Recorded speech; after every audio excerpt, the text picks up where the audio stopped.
चर्चा में अब हम एक महत्वपूर्ण अंश पे जा रहे हैं और इसमें क्रोनोलॉजिकल ही शायद बात होगी और आपसे इसलिए बात होगी कि आप लगातार कई ग्रंथों के अध्ययन में संलग्न रहे हैं और कई ग्रंथों को आपने नए तरीके से उकेरा भी है। तो वो समझ हमारे अंदर उससे व्यापक एक डेवलप भी हो रही है कि आपके जो वर्तमान नज़रिए से आपने उसको जिस तरीके से देखा है, समझाया है, वो बेहद ही खूबसूरत अंदाज में है, जो आसानी से समझ में भी आता है।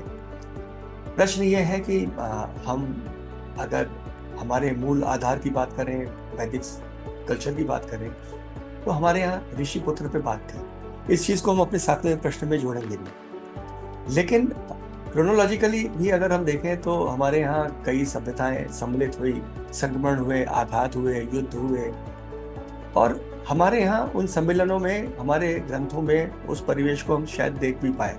मेरा इशारा ये है कि जब ऋषि-पुत्र की परिकल्पना थी, आदरणीय झा साहब ने बृहत जातक का एक श्लोक किया भी है, जिसमें गुरु और चंद्र के ऊपर एक स्पेसिफिक पॉइंट है, जो एक अन्य विषय है। लेकिन जब ऋषि-पुत्र की बात है तो यानी संतान की उत्पत्ति लाने, उसके पीछे एक व्यावहारिक सोच बड़ा उत्कृष्ट है। तो फिर ये जब हम बात करते हैं और स्पेशली यवन काल के आसपास की बात करते हैं, जातक तत्व हम देख लें, कुछ जगह बृहत संहिता, बृहत जातक में भी हम देख पाते हैं। फलित मार्तंड, कई सारे ग्रंथ हैं जिनमें हम इसको देख रहे हैं कि वी योनि जन्माध्याय और उसमें भी कंसेप्शन की प्योरिटी पे क्यों शक या क्यों? क्योंकि हम युद्ध के कई विभीषिकाओं को जानते हैं कि किस तरीके से समाज पे चारित्रिक आघात होता है, अस्मिता लूटी जाती है। राजा भी मस्ती में संलग्न रहे होंगे उस समय के, तो वो भी क्या इस तरीके के शक में थे कि उस जगह पर इस तरीके के ग्रंथों को में इस तरीके के अध्यायों को जोड़ने की आवश्यकता पड़ी। मेरा आशय किसी पर उँगली उठाना नहीं है, लेकिन क्या देश-काल परिस्थिति से ये आघात आते हैं? आपका जो इस यात्रा में एक लंबा अनुभव है ग्रंथों में, तो आप इस पर क्या विचार रखते हैं? क्या सोचते हैं? देखो, जैसा कि जब बर्थ पे क्वेश्चन है कई सूत्रों पे, कि वो बर्थ पे क्या, रादर वो मदर के करेक्टर पे क्वेश्चन है। तो बर्थ की बात नहीं, वो मदर के करेक्टर की बात आ जाती है। तो ऐसा, देखो, ऐसा संभव भी नहीं है कि सबका सबका करेक्टर भी सही हो।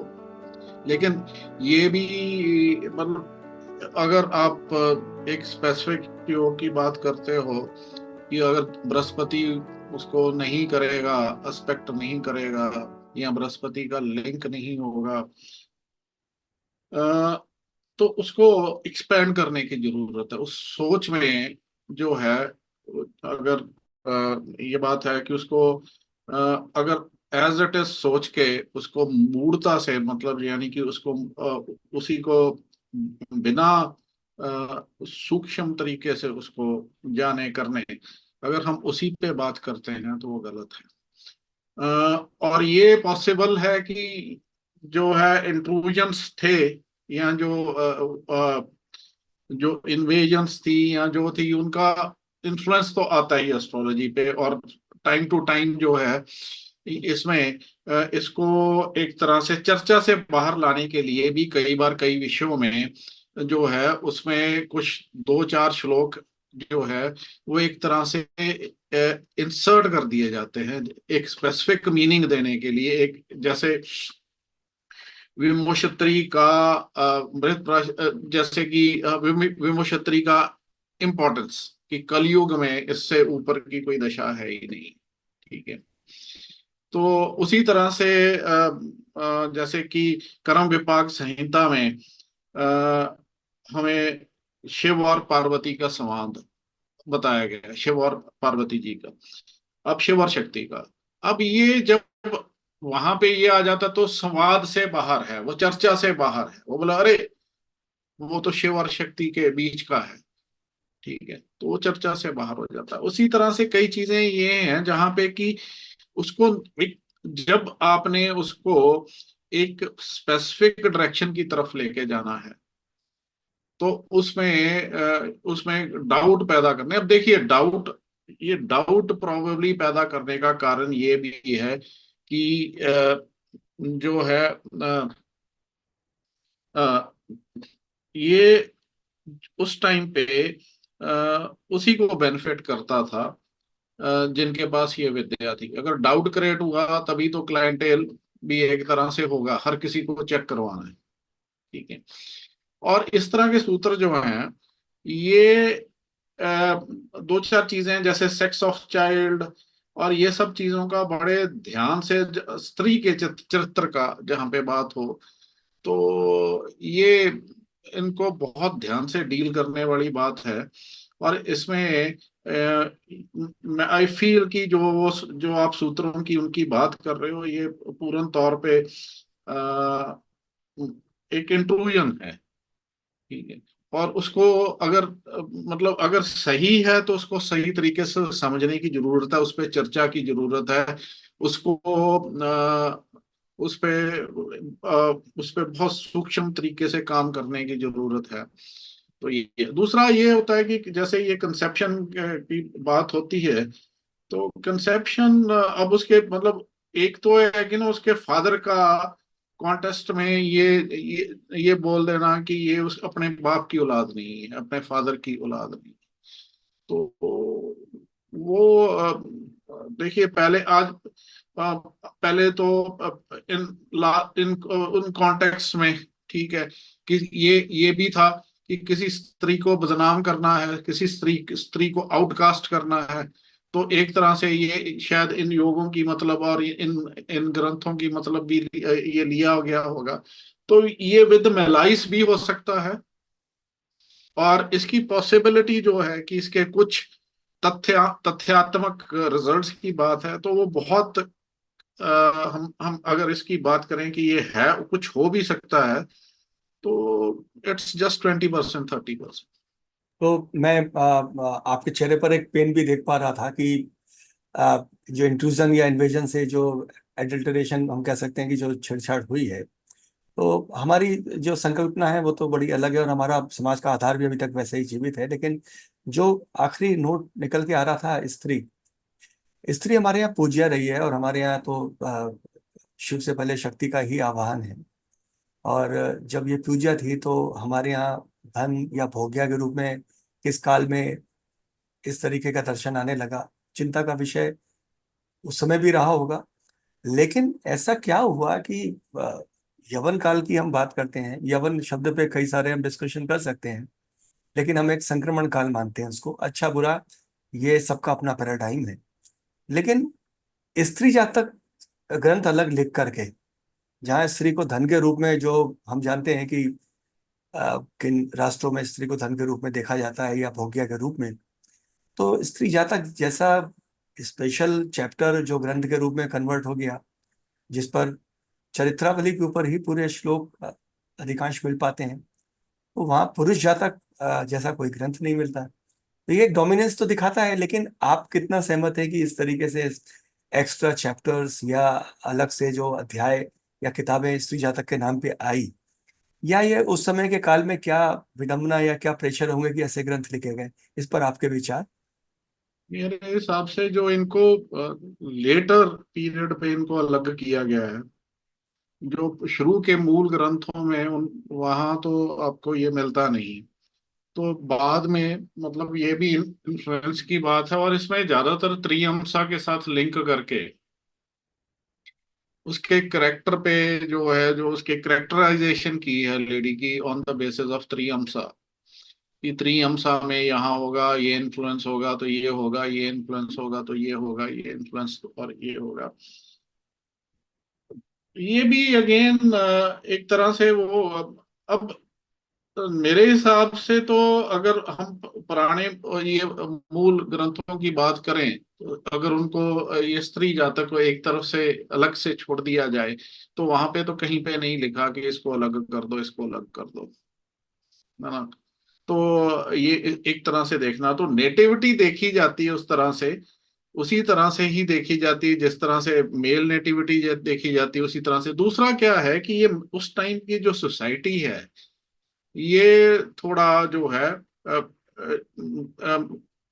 मेल डोमिनेटेड या मेल ओरिएंटेड थी और उसमें शायद जब लाल किताब जैसे कुछ ग्रंथ हैं वो तो इसको बेटी या बच्चे को औलाद नहीं मानते, मीन्स कि वो गति होगी तो जो है पुत्र के कारण होगी, ठीक है, बेटी जो है वो उसमें। तो ये कुछ, ये जो धारणाएं थी, जिनको बड़े कुछ जड़े इवॉल्व माइंड्स हैं, जैसे गुरु नानक हैं, जिन्होंने इन चीजों को चैलेंज किया, ठीक है, कि ये जो ये इसी को ब्राह्मणवाद का नाम देके जो है, ये जो ये एक तरह से ब्राह्मण इमेज को भी मिलाइन करने की कोशिश की गई है।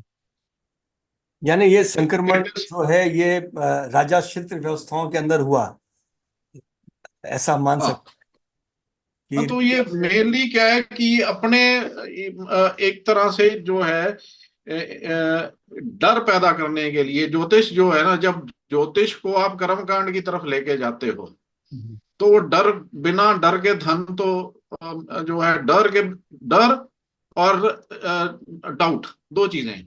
मतलब एक तो शंका पैदा करनी और एक डर पैदा करना। शंका पैदा होगी तो भी धन आएगा, डर पैदा करोगे तो भी धन आएगा, और फिर उससे कर्म कांड करोगे, फिर उससे सब सब सही हो जाएगा। ये मैं आपकी बात से पूरी तरीके से सहमत हूँ। शायद इसीलिए ये इंडस्ट्री का आकार अभी इतना बड़ा है। और मैं अपनी आगामी सीरीज के बारे में आपसे बात करूं, अंतिम प्रश्न उसका लूं, उससे पहले एक आपसे और मैं प्रकाश चाहता हूं, light on some specific subject. कि हम भाग्यवादी हैं, फॉर्चून की हम बात करते हैं, लेकिन फॉर्चून से पहले हमारा रंध्र भाव आता है 8वां।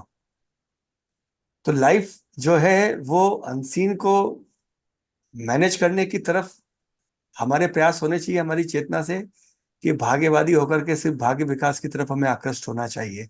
यानी जो हमारे फॉर्चून है उसकी तरफ हम ओरिएंटेड है, कि मिस फॉर्चून की तरफ हमको ज्यादा सहज और आ, उसकी तरफ हमें ध्यान देना होता हो, क्योंकि षड्रिपु भी देखिए, हमारा। जी। इसमें हम ये कह सकते हैं कि भाग्य तो सुप्रीम है, लेकिन एफर्ट जो है उसी के अंदर है।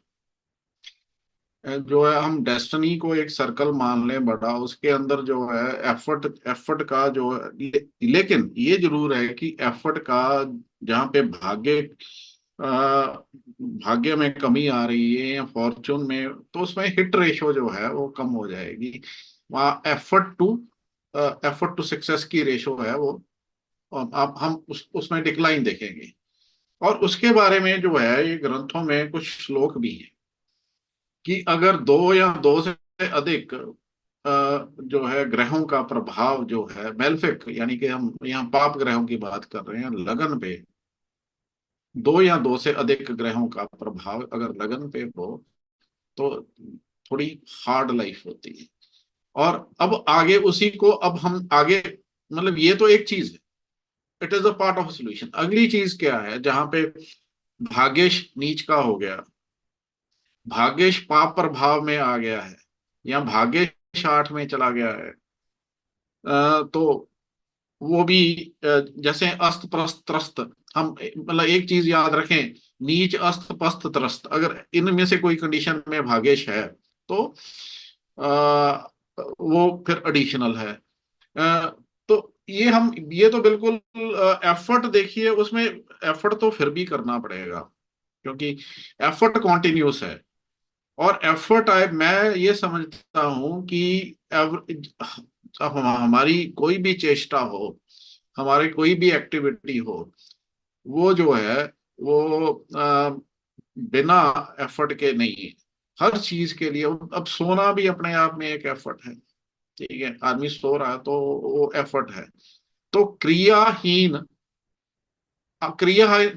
आदमी तभी होता है जब वो कहते हैं निष्क्रिय हो गया जी, अब तो ये क्रियाहीन हो गया, कर्महीन क्रियाहीन। अब कर्म और क्रियाहीन तब होगा जब उसकी मृत्यु होती है।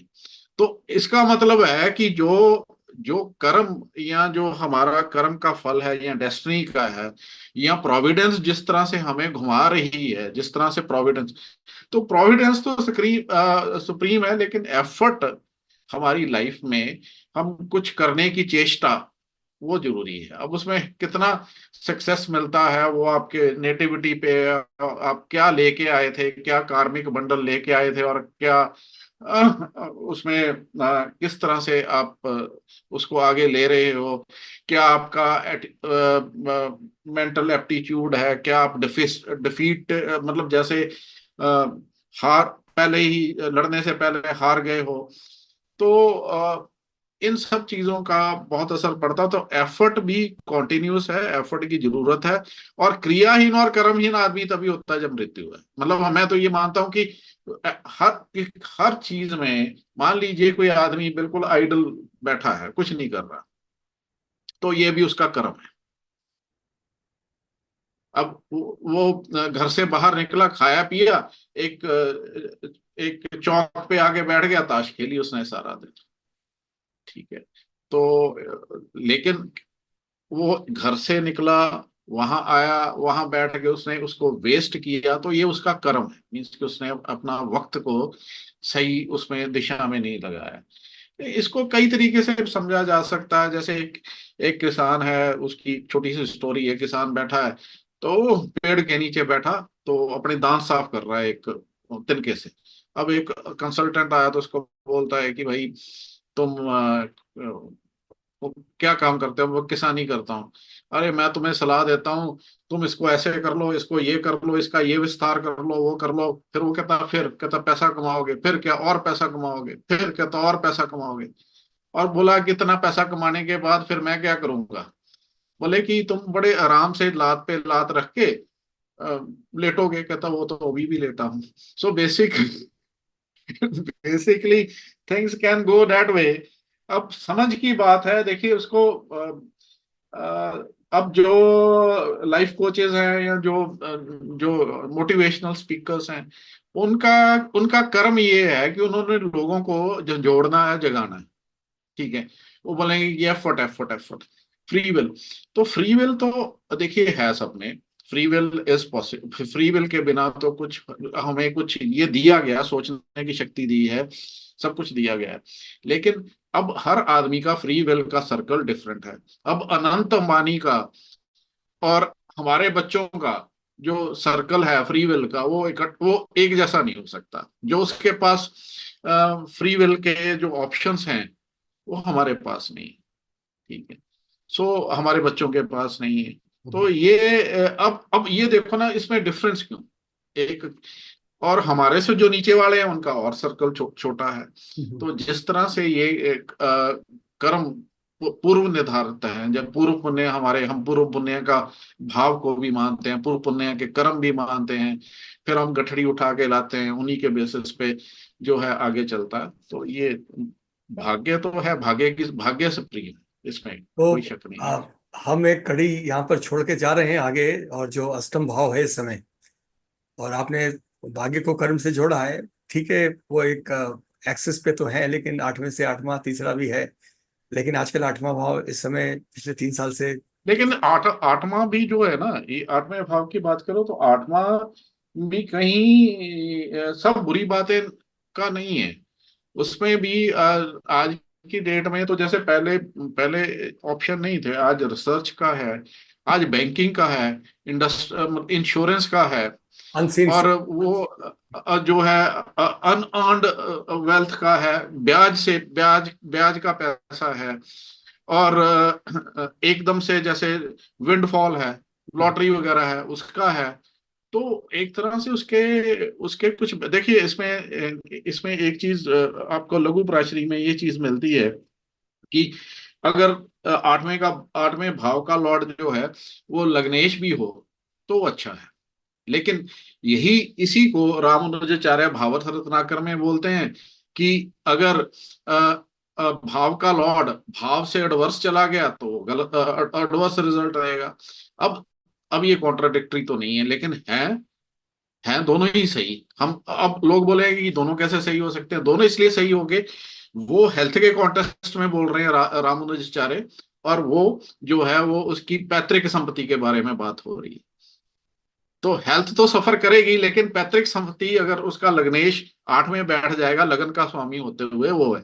तो एक तरह से इस भाव, ये भाव जो है अपने आप में कोई भी पूर्ण तौर पे बुरा नहीं कोई भी, लेकिन हाँ इसमें गया हुआ ग्रह ये जरूर हो जाता है, क्योंकि एक तरह से ये हम एक होल है, और होल जो है और उसमें बहुत सारे खतरे भी हैं, और मेनली भाग्य का वो लॉस होने के, मतलब भाग्य का लॉस कारक होने के कारण इसको ये समझा जाता है कि ये एक तरह से, और यहाँ पे बैठा हुआ प्लेनेट भी इसको ये समझो खड्डे वाली बात आ जाती है कि ये खड्डे में चला गया, है ना। तो तो वो उस तरह यहाँ से फिर अब हमारे अगले अंक की जो पृष्ठभूमि है उसको हम बनाना शुरू करते हैं। जैसा आप जानते हैं कि डिकोडिंग एस्ट्रो सूत्रास में हम सप्त सूत्रा सीरीज का शुरू कर रहे हैं, आगाज कर रहे हैं, और उसका आगाज आपके साथ ही हो रहा है, और वो है जो सप्तम भाव, जिसे हम मोस्टली मैरिज और रिलेशनशिप पे ज्यादा फोकस होकर देख रहे हैं। तो आपसे एक छोटा सा प्राइमर तो हम अभी चाहते हैं कि जो मैरिज पार्टनर है वो भी हमारा एक स्ट्रॉन्गेस्ट टाई है, जिसमें हम बहुत तरीके से परमानेंट रिलेशनशिप की बात, परमानेंट टाई की बात, भाग्य, वैल्यू बेस्ड बहुत सारी चीज़ों की बात कर सकते हैं, लेकिन ये हमारे डे टू डे लाइफ के भी यहाँ से हमारे रिलेशंस डिक्लेयर होते हैं, और सिग्निफिकेशन में से ब्रेक इन द जर्नी कहा जाता है। यहाँ सूर्य अगर अस्त होता है तो पहले हम अगर उस हिसाब से कह लें कि यात्राएं रुक जाती थी, लेकिन ये मटेरियल टू स्पिरिचुअल वर्ल्ड का एक ब्रेक पार्ट है। सप्तम में ही संघर्ष है जो आपको भौतिक जगत या आध्यात्मिक जगत की ओर ले जाता है। तो आपसे अब इस पे एक आधार चाहिए आज, और उसके बाद अगले अंक में आपसे इस पे लंबी चर्चा हमको करनी है कि मैरिज और रिलेशनशिप सप्तम भाव के रूप में आप किस तरीके से देखते हैं, specially relationship in the part of marriage. Sir ji कि जैसे ये कुंडली के जो है ये द्वार भाव है 1 4 7 10, ये अलग अलग, जैसे कि आत्मा का आना 1 से, अब आत्मा का जन्म 4 से, फिर जो है गृहस्थ आश्रम में यानी कि आपकी मैरिज जो है वो 7 से, अब एक नया अध्याय वहां से शुरू होता है, गृहस्थ आश्रम जिसको हम बोल दें वो है, तो 7 का वहां से। तो ये जो जिस चीज को अब इन प्रेजेंट कॉन्टेक्स्ट जो लिव इन रिलेशनशिप्स हैं उनको कैसे देखें। अब लिव इन रिलेशनशिप जो है कुछ लोग ये बोलेंगे इसको साथ से ही देखो, पर ये जो है एक तरह से ये सोसाइटी जिस चीज को प्रमाण कर दे, सोसाइटी जिस चीज को प्रमाणित कर दे, फिर तो उसको उससे देखा जा सकता है। लेकिन आज के कॉन्टेक्स्ट में जब ये दुविधा है, तो if there is something to hide then it is 8th house. तो उसका मतलब है कि जैसे कि हमारे एक्सटर्नल पार्ट्स हैं, मान लीजिए हम बीच पे हैं, तो उसको उस एक स्पेसिफिक एरिया को हम हाइड करते हैं। एक्सटर्नल फिजिकल पार्ट्स हैं, तो उसको बीच पे है, नहाने जा रहे हैं तो तब एक उसको हाइड किया जाता है। तो उसी तरह से जैसे अब नॉर्मल रिलेशनशिप में 7 के इर्द गिर्द के जो दो भाव हैं या उसके सामने के 2 भाव हैं, मैरिज में ये इंपॉर्टेंट है। जैसे 7 से 1 और फिर वो 2 और 12 असेंडेंट के जो हैं 7 के लिए, और उधर से जो है असेंडेंट से जो है 6th and 8th। तो ये 4 भाव मिलके ये बताते हैं कि ये जो उसका 4 और वो 2 जो है नेटिव और स्पाउस, और अगर स्पाउस से देखोगे तो वो नेटिव बन जाएगा। तो ये बताते हैं कि मैरिज कैसे रहेगी, इनमें आपस की अंडरस्टैंडिंग कैसे रहेगी, और फिर उसकी स्पाउस की हेल्थ कैसे रहेगी। फिर उसी तरह से अगर प्रोजेनी की बात करो तो वो उधर 5 11 को देखोगे, मतलब 5 11 का एक्सेस इंपॉर्टेंट हो जाता है, स्पाउस से वो 11 हो जाता है, उधर से 5 है, तो 5 11 का एक्सेस भी इसमें काफी इंपॉर्टेंट होता है एज रिलेटेड की दिस रिलेशनशिप विद ये फ्रूटफुल होते हुए ये क्या प्रोड्यूस करेगी, किस मतलब whether it will be able to produce a child जो कि इन दोनों की शक्ति के मिलन से हुआ, इनकी ऊर्जा के मिलन से हुआ। तो इसको अब हम एक्सटेंडेड हमारे कुछ प्रश्नों के साथ में आपके सूत्र कहेंगे हम उनको, उसके साथ में अगले अंक में आपसे जुड़ेंगे और इस पर एक मैरिज रिलेशनशिप में एक स्पेसिफिक विषय पर आपके अनुभव को हम उसमें साझा करेंगे हमारे दर्शकों के साथ, और साथ में कुछ हम सब्जेक्टिविटी के हिसाब से उसको इस्टेब्लिश भी करेंगे किसी नॉन हॉरोस्कोप पर। आप हमारे साथ जुड़े रहें, समय समय पर आपसे वो अनुरोध रहेगा कि आप जुड़ते रहें। बहुत बहुत धन्यवाद आपका। नमस्कार। धन्यवाद सर, धन्यवाद।